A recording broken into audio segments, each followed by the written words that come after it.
आज हम लेकर आए हैं गणेश विसर्जन की पौराणिक कथा और इसका धार्मिक महत्व। गणेशोत्सव का आरंभ भाद्रपद शुक्ल चतुर्थी को गणेश जी की स्थापना से होता है और इसका समापन अनंत चतुर्दशी को गणेश विसर्जन से किया जाता है। इन 10 दिनों तक भक्तगण गणेश जी को घर या पंडालों में स्थापित कर पूजा अर्चना करते हैं और फिर बड़े धूमधाम से गणेश प्रतिमा को नदी, तालाब या समुद्र में विसर्जित किया जाता है। लेकिन क्या आप जानते हैं कि गणेश विसर्जन के पीछे कौन सी पौराणिक मान्यता है और इसका आध्यात्मिक संदेश क्या है? चलिए विस्तार से जानते हैं। पौराणिक मान्यता के अनुसार एक समय देवी पार्वती ने अपने उपटन से गणेश जी की प्रतिमा बनाई और उसमें प्राण प्रतिष्ठा कर दी। यही प्रतिमा आज भी गणेशोत्सव के समय स्थापित की जाती है। भगवान गणेश का रूप स्वयं मांगल्य, शुभता और विघ्न विनाश का प्रतीक माना जाता है। जब भक्त प्रतिमा की स्थापना करते हैं तो मानो भगवान गणेश स्वयं घर पधारते हैं। 10 दिनों तक उनकी सेवा, पूजा और भक्ति के बाद जब विसर्जन किया जाता है तो ये प्रतीक है कि ईश्वर साकार रूप में थोड़े समय के लिए हमारे बीच रहते हैं, लेकिन वे अनंत हैं और सदैव हमारे साथ आत्मिक रूप में विद्यमान रहते हैं। अनंत चतुर्दशी का दिन इसलिए खास है क्योंकि इसे अनंत भगवान यानी विष्णु जी का भी दिन माना जाता है। गणेश जी को विसर्जित कर भक्त विष्णु जी की उपासना भी करते हैं। गणेश विसर्जन ये सिखाता है कि संसार में हर वस्तु नश्वर है।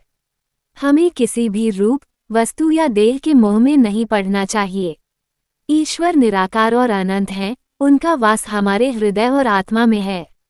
एक पुरानी कथा के अनुसार जब इंद्रदेव को घमंड हुआ कि उनके पास स्वर्ग का वैभव है, तो भगवान गणेश ने उन्हें ये शिक्षा दी कि सब कुछ नश्वर है। गणेश जी ने इंद्रदेव को एक सुंदर प्रतिमा दी और कहा, इसकी पूजा करो। इंद्रदेव मोहित हो गए। कुछ समय बाद गणेश जी ने कहा, अब इसे विसर्जित कर दो। इंद्रदेव को दुख हुआ, परंतु विसर्जन करने के बाद उन्होंने समझा कि यह प्रतिमा मात्र प्रतीक थी, वास्तविक शक्ति तो गणेश जी के अनंत स्वरूप में है। यही संदेश आज भी विसर्जन में मिलता है। गणेश विसर्जन केवल धार्मिक अनुष्ठान नहीं बल्कि गहरा दार्शनिक संदेश है। अनित्यता का बोध, इस जीवन में कुछ भी स्थायी नहीं है।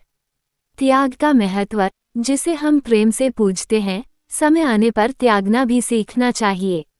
आस्था की निरंतरता, प्रतिमा जल में विलीन होती है परंतु आस्था हृदय में बनी रहती है। भारत के विभिन्न हिस्सों में गणेश विसर्जन उत्सव का रूप ले चुका है। महाराष्ट्र में विशाल शोभायात्राएं निकलती हैं। बच्चे ढोल ताशों पर नाचते हैं।